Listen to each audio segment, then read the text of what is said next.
Time's up.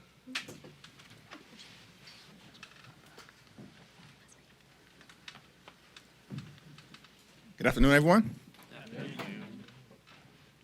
Donald Trump promised the American people that Republicans would lower the high cost of living on day one, but costs haven't gone down during Donald Trump's presidency.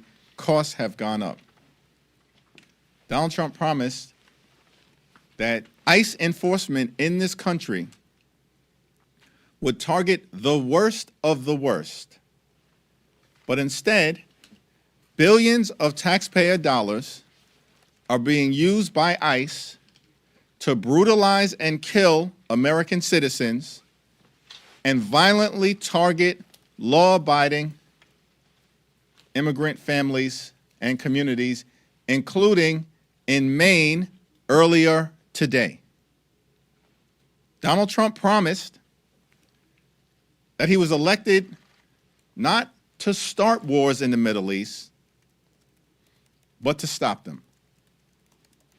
He then turned around along with compliant Republicans and launched a reckless and costly war of choice in Iran that's ongoing and now has been taking place for more than 100 days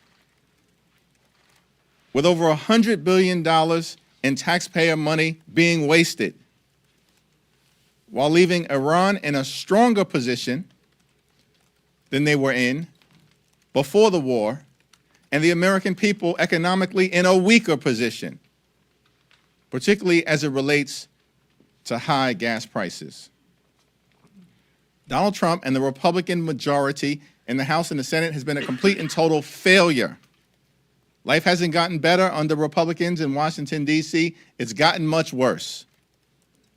And as House Democrats, we continue to be committed to doing the things that are necessary to drive down the high cost of living, fix our broken healthcare system, get ICE under control, end the reckless and costly war of choice in the Middle East, and clean up corruption in this town. Questions? President Trump notified Congress about a new war with Iran over the weekend. Will House Democrats pursue another war powers resolution? We have advanced multiple war powers resolutions up until this point, and we will continue to use every legislative tool available to end Donald Trump and the Republican reckless and costly war of choice in Iran.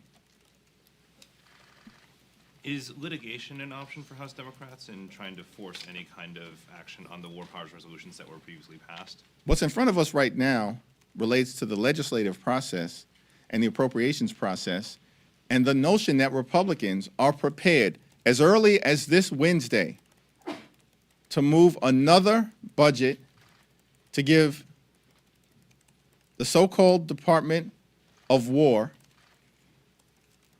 more than $75 billion at least to continue Operation Epic Failure in the Middle East.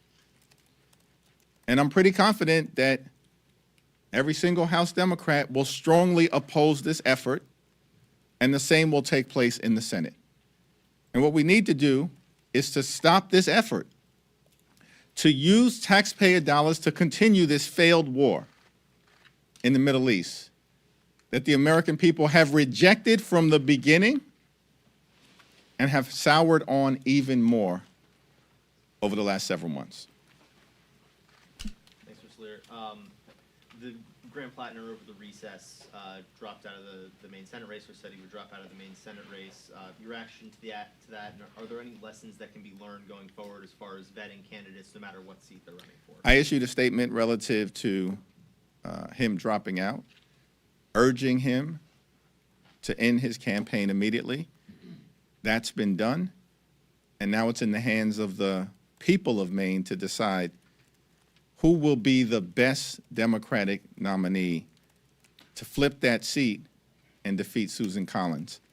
At the same period of time, when it comes to our efforts in the House to flip the handful of seats that will be needed in order for us to start to end this national nightmare in the United States of America and take back control of the House, We've had incredible candidates step forward and emerge all across the country, including combat veterans, doctors, farmers, educators, smoke jumpers, firefighters, law enforcement officers, and even a Tejano music star in South Texas. We have incredible candidates all across the country, and it's one of the many reasons why I'm confident that on that first Tuesday in November, we're going to take back control of the House of Representatives. One of those flip opportunities is Michigan's 7th District. The Congressional Black Caucus over the weekend put out a statement saying anyone supporting Will Lawrence, one of the left-wing candidates running, should denounce their support. He had hateful comments, they said. Do you agree with what the Congressional Black Caucus PAC said, and what are your thoughts on that Democratic primary? I haven't had a conversation with the chair of the Congressional Black Caucus or the chair of the PAC, but those comments were brought to my attention, and they are deeply disturbing. Thank you. Have you had the chance to meet with Brad Lander or any other New York progressive winners since their primaries? Yes, I've talked to several of them, and we'll have more to say about it in the future. Thank you. Late Senator Lindsey Graham was known for his ability to work across the aisle. But then we have Schumer, we have Pelosi, Joe Biden, Senator John McCain. And this is like all guard politicians who were able to work within the culture where bipartisan relationships were possible and often necessary. So what are your views on the state of bipartisanship today in America, and how do you intend as a leader to guard those values going forward? Well, let me again offer thoughts and prayers and condolences to the family of Lindsey Graham, to his friends, to his loved ones, to his Senate colleagues, and of course to his constituents. We disagreed on a whole host of issues, but he was someone who was committed to a lifetime of service. And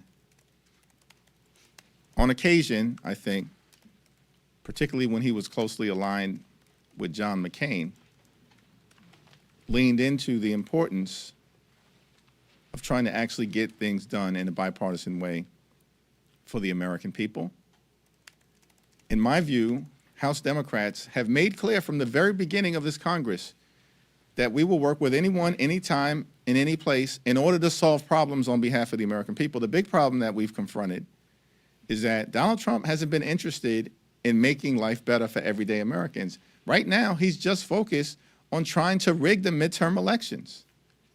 This is the reason why he did not sign a bipartisan housing bill on affordability into law. That bill was bipartisan and was worked on in the House, led by Maxine Waters. She did a tremendous job, in partnership with Senator Elizabeth Warren, who also did a tremendous job.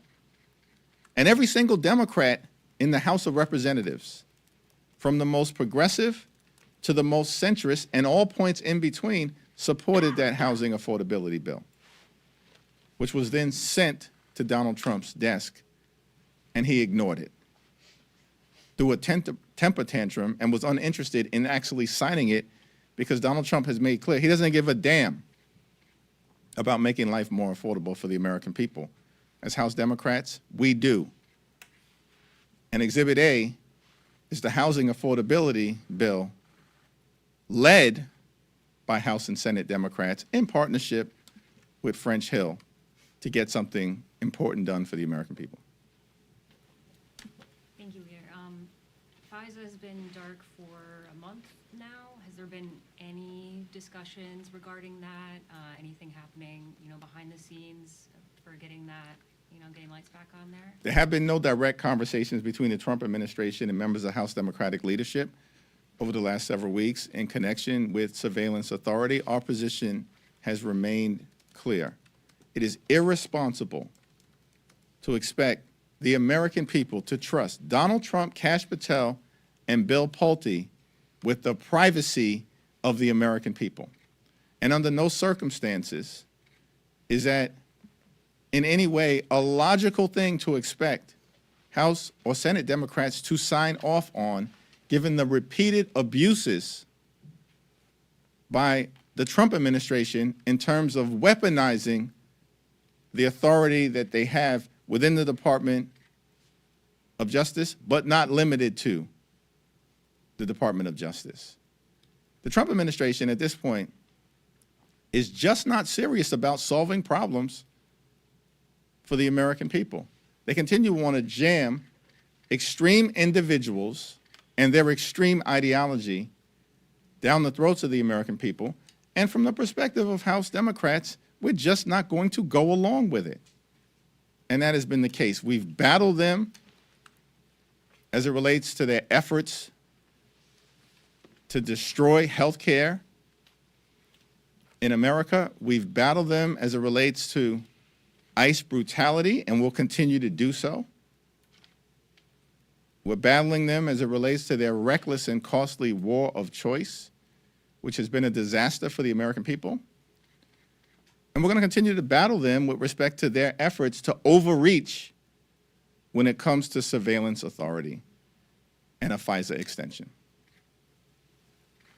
Thank you, Mr. Leader. I wanted to get your reaction to the Supreme Court's term now that it's completely wrapped up. After the Calais decision, you called it illegitimate, you called it the Trump court. But in this term, the court has ruled against Trump on issues like birthright citizenship, like tariffs.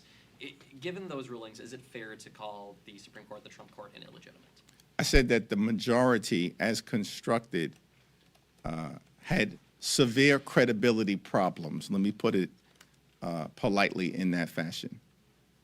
And anyone paying attention to the court, the gutting of the Voting Rights Act and unleashing Jim Crow-like tactics on Black Americans, particularly in the Deep South, would understand the illegitimacy of that decision.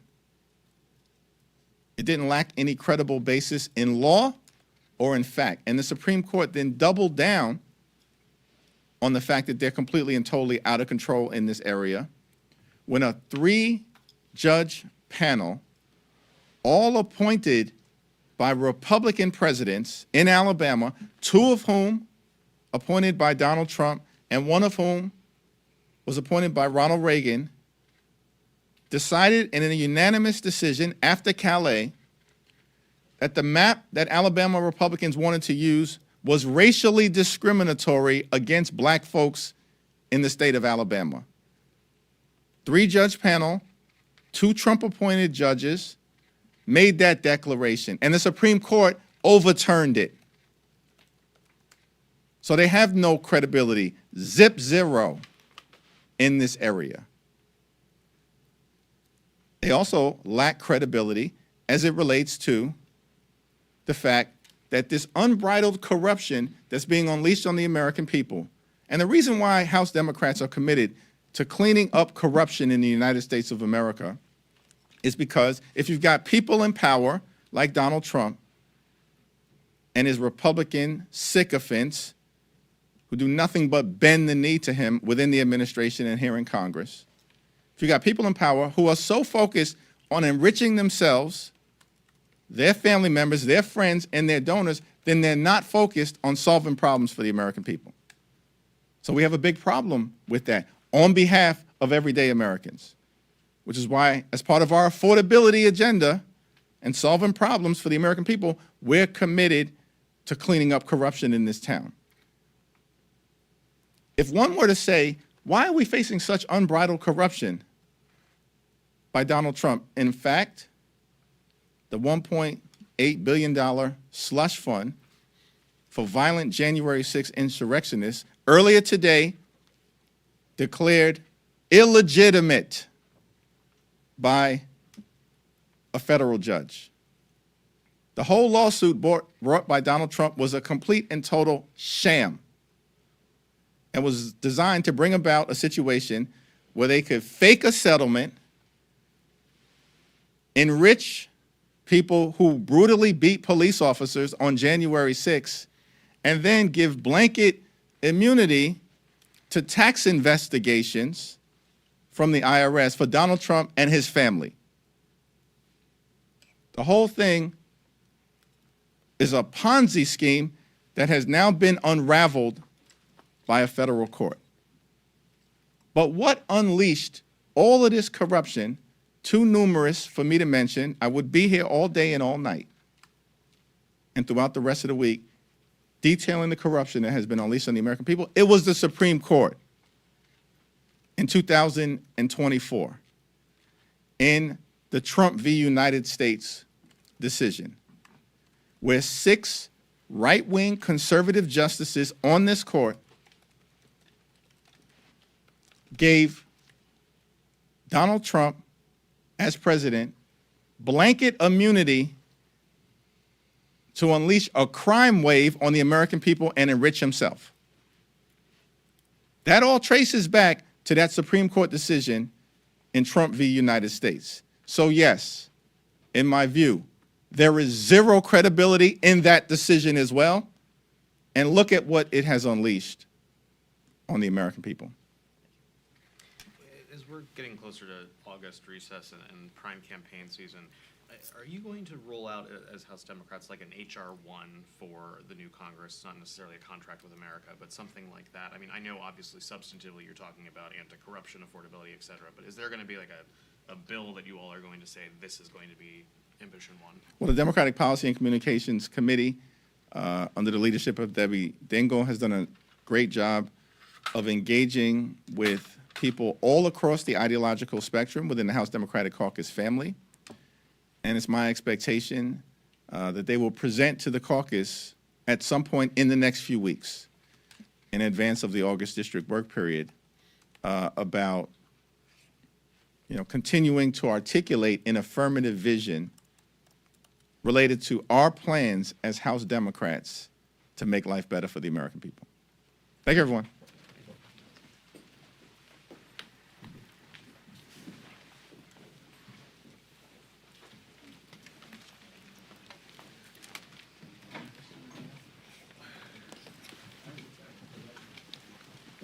Happy birthday, Max.